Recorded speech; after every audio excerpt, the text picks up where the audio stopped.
Dificuldades. Agora que vocês já se lembraram aí de como funciona, né? Talvez alguns até conheceram os media types. Agora nós vamos comentar um pouquinho mais sobre as dificuldades enfrentadas, né, na utilização dos mesmos.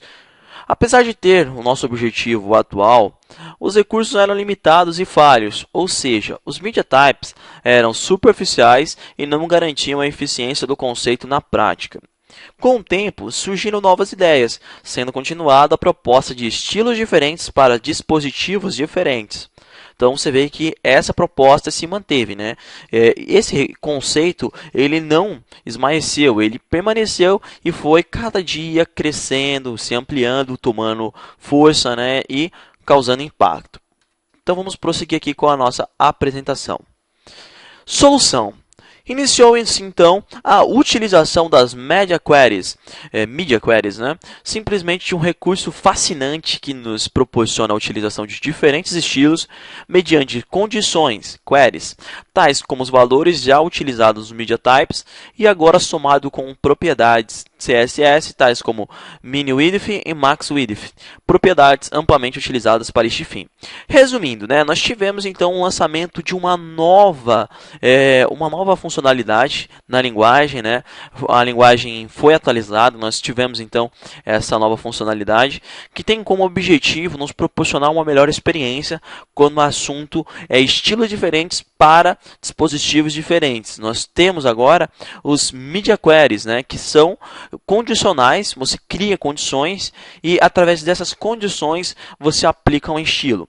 É meio complicado de se entender assim na teoria, mas basicamente eu vou dar um exemplo e na próxima aula nós vamos abordar na prática. Um exemplo, eu determino o seguinte, eu quero um layout, eu tenho um layout e eu quero aplicar o estilo 01.css para o dispositivo que tem a largura mínima de 0 pixels e a largura máxima de 480 pixels, que seria um smartphone. Então, o estilo 01 ou smartphone.css aplica lá. Aí você fala, poxa, mas eu tenho o meu computador normal que a resolução dele vai até 1024. Então eu criaria um desktop.css que o min-width é 480, a largura mínima, e a largura máxima é 1024. E aí você criaria vários CSS mediante a isso. Veja só que agora nós temos uma melhor praticidade, nós temos agora condições e nós temos um recurso que é fundamental quando o assunto é responsivo. O width, largura, né, width, enfim, essa palavrinha faz toda a diferença. Por quê? A altura é sempre relativa, concordam? A altura ela é mediante ao conteúdo, né? Conforme você tem mais conteúdo, a altura ela vai aumentando e assim vai indo.